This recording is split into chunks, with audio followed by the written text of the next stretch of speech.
Okay, we're going to look at implicit differentiation.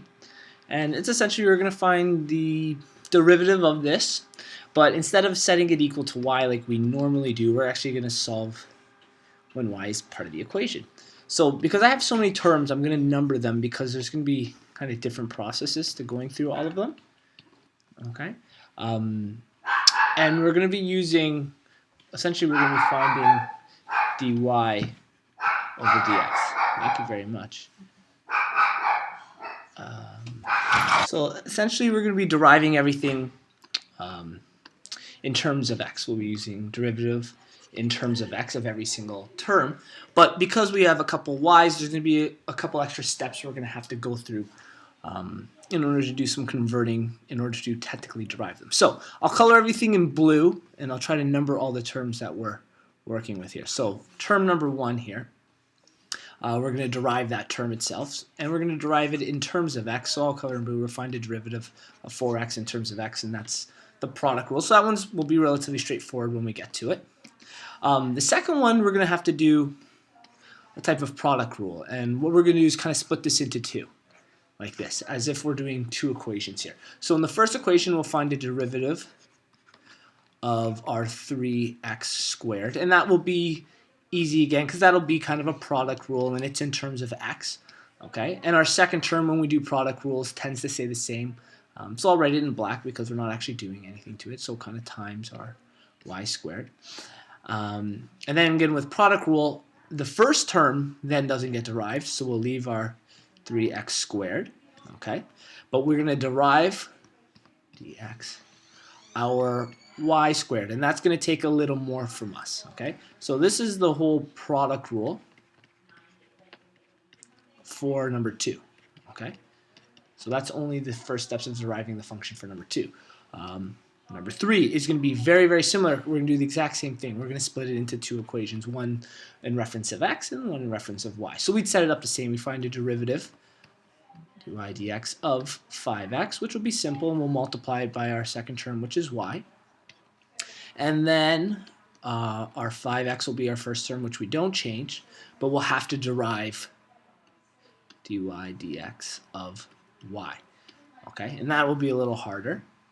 That's the same rule as before, another, I'll call it a PR rule. Okay, so that's our third term. And finally, our fourth term is just a constant.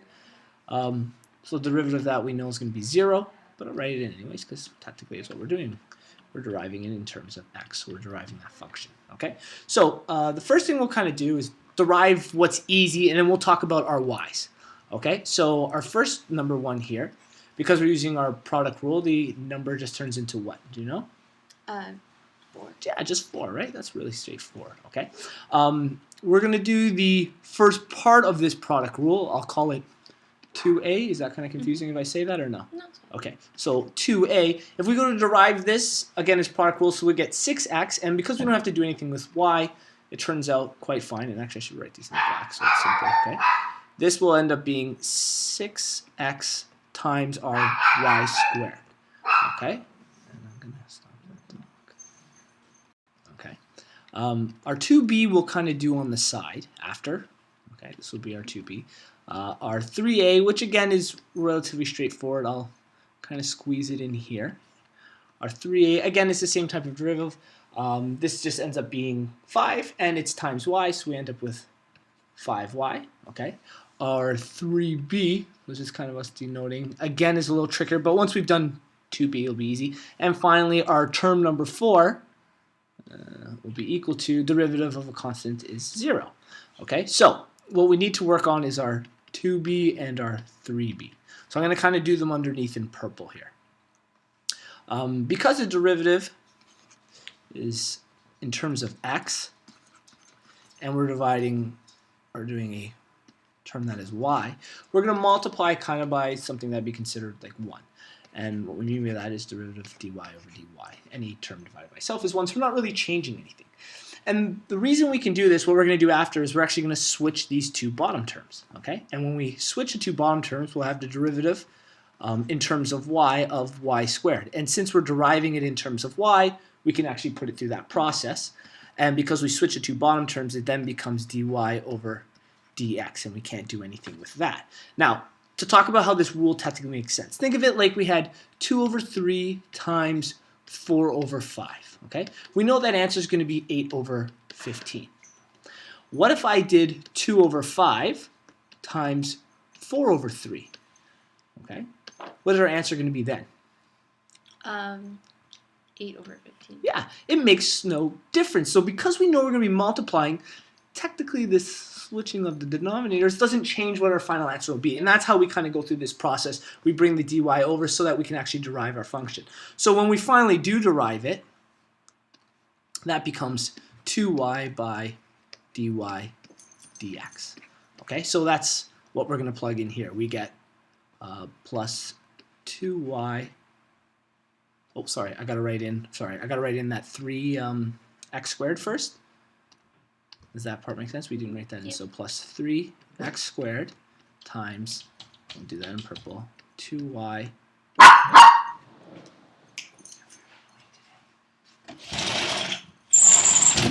times dy dx. Okay.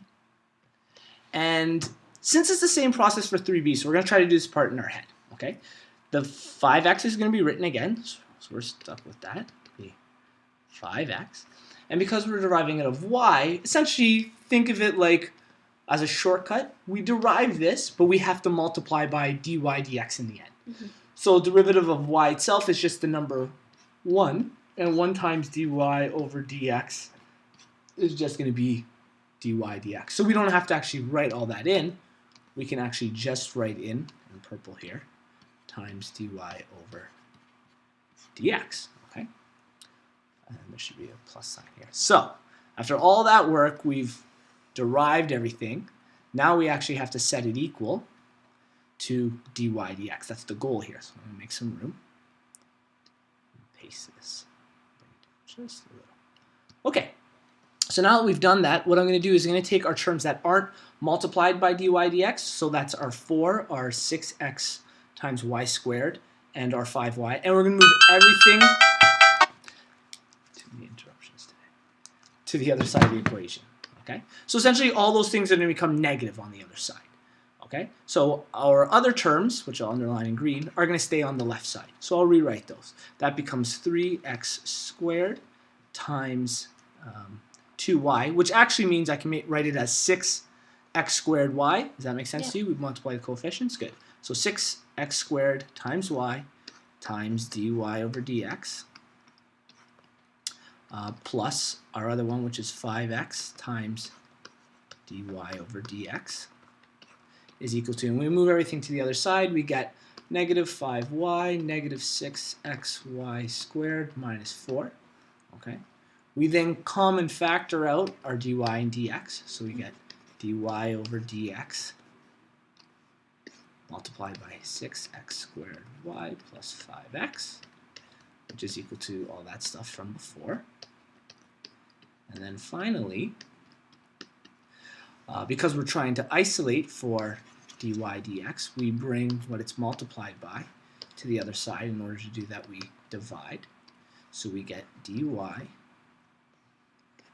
dx is equal to negative 5y minus 6xy squared minus 4 divided by 6x squared y plus 5x. Are we getting here? Yeah, that's what I'm getting. It's a whole lot of work, right? And because we broke down that deriving of y in terms of x. Okay? Does that kind of make sense? Even though we have a million dogs working?